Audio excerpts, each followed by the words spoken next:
Hello and welcome to this week's RuneScape podcast, where I have with me the amazing Mod Moltare. Greetings, gentle beings. And today, myself, Mod MattHe and Mod Moltare are going to talk about the RuneScape Roadtrip 2015. Yes, it's not called MattHe. It's not called MattHe, and if we refer to it as MattHe, we're wrong. And we lose a point, I think? We lose a point each time, clearly, right. Yes. Yep. So, as our listeners are listening to this, it should be the 1st of May. And the road trip should have kicked off. That's convenient. It is, isn't it? So what's going to be happening? What are they going to see? Well, people who did the road trip last year should be quite familiar with the format of it. Right. It worked well, we felt, last time, with a couple of caveats that no doubt we'll come to later on. So we thought we'd run it again this year, fix the things that people fed back to us, and sort of update the rewards, let you get new shinies and better tasks. Okay. So for those people who didn't take part last year, what's it involve? The format of the road trip is that you talk to the challenge mistress, Farah, who lives in Burthorpe, or you can talk to the one in Prifddinas if you prefer, and they will give you a journal. Right. In that journal, there is a list of tasks, and you may complete one of those tasks every day for a small chunk of experience. Right. And complete enough tasks, and we give you additional rewards. We give you... Hooray, we love rewards. Yeah, we give you some shiny things. There's a piece of a mysterious compass. You get quarters of that every quarter of the way through your task list, which you can then assemble into your ultimate prize.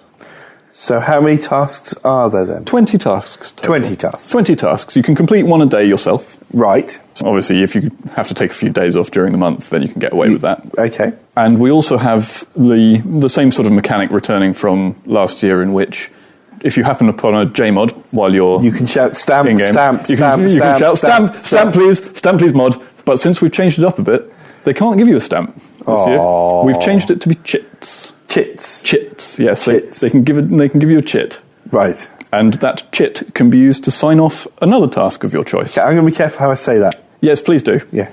You can receive one chit per day. Yeah. And that can be used to bypass a task that you don't fancy doing yourself. Maybe you don't want to go into the wilderness for any reason, come hell or high water, and that can be a good way to get past that sort of task. Okay. There was a slight problem last year with some people not being able to make some of the sessions for JMods. Yes, obviously since we're on game time, UTC, that limits the hours where we have people in the office to run these sessions for the giving out of chits. Yes. We do have Mod Lee in the American time zone. On the stateside, so to speak. But he is but one man. He's great. He's great man, but he's very good, but he can't be in all time zones at once. So we've added JMod clones. The same fellas. You can clone us now. Oh, yes. We could clone you from World Event 1 onwards. We did it then too. Yes. So they are the same fellas. We've broken them out of mothballs for the sake of the road trip. Okay. And essentially hours of the day that we can't be there, you might be able to find yourself a JMod clone hanging out at the Lumbridge crater. Who'll be able to help you out. Who will be able to give a chit that we can't. And that'll be on a regular schedule that you'll be able to work out? And that will be, I think that will be announced quite regularly in-game. Oh, right, okay. As well. Brilliant. Okay. So what kinds of tasks have we included? We've tried to keep the better ones from last time round. Right. The ones that people sort of quite liked. Like go and have a duel with someone. It's something that you might not ordinarily do, but it's a chance to go and try something else out that you wouldn't normally. Yeah. We've tried to replace some of the more sort of menial tasks. We had a few last time, like go and stand on one leg at the top of Lumbridge Castle for a minute, or something like that. I can't remember the exact phrasing of it, but consensus was in the feedback that there wasn't really much point to it.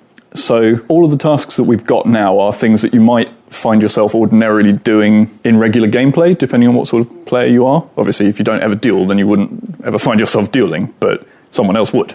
Yeah. So there are tasks to go and craft some things. There are tasks to go and play various mini-games. There are tasks to go and get wrecked in the wilderness, or wreck someone else if you're good and not a scrub like me. Just a variety of things from all walks of life. We've divided them up into 4 categories for skilling and mini games and the more social side of things, and one that's miscellaneous but still related to in-game behaviours. Okay. And those are forming the basis of the categories that I mentioned earlier that give you your threshold rewards, your parts of compass, and your mysterious explorer's aura. Well, I was about to get to that. So once I've completed all these tasks, what do I get? What goodies are on offer? Every task's worth a small experience lamp. Right, okay. Just because. Yeah. It's a modest chunk of experience, but it should be worth the time.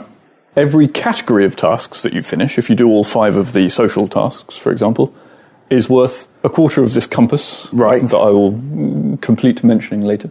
And an explorer's aura. Now, explorer's aura you can use once a day, and it will direct you to a cavern, a private cave nearby. Right. Which you can decide for yourself when you get there, whether it's a combat cave or a skilling cave. Right. If it's a combat cave, then it'll be full of monsters of an appropriate combat level for your slaughter. Okay. If it's a skilling cave, it will be full of resource spots, like herb patches and skill chompers and trees and fishing spots and the like. Okay. And you have a length of time in that cave that's related to how many of these categories of task you have completed. Okay. So the first one, you only get 5 minutes in it. Yeah. Which is enough to rinse the relatively generous drops that we've put in there for a period of time. But as you complete further categories, then it expands to 10 minutes, 20 minutes, finally half an hour that you can spend in this cave that, well, we've balanced the drop rates of everything to be competitive in terms of the things that you'll find in there for your level. Brilliant. And therefore the money or experience that you might expect. Then, of course, the compass. Once you've completed all 4 categories, you've got all bits of your compass, you put it together, you assemble the case with the needle and the framework and all of that sort of thing, and it will lead you on a merry chase to where you can dig up your ultimate reward. Right. Your ultimate reward is a bigger chunk of experience than the small experience lamps that you get for the regulars, and an exclusive pet. Oh. An exclusive pet that we've seen some clamour for it. We've seen players saying that they would very much like it. And it seemed sort of fitting somehow, because it's, if you remember the old gnome quests. Right. The Eyes of Gluffery in particular. Yeah. There was a small cute creature in it. Okay. Called Fluffy in our files. Yes, Fluffy. But I think it's known as the cute creature. Yeah. In game. And we're giving you your very own one of those. Oh. And it's definitely entirely innocent and not a horrendous mind-controlling parasite at all. Of course not. No. And obviously, as well, if you didn't make it to last year's event and therefore didn't get the hiker outfit and the party hat fire-making emote, then you can unlock that this year. You can unlock those as well this year. By completing the event, yep. Okay, so also last year we had bonus weekends. Are those making a reappearance?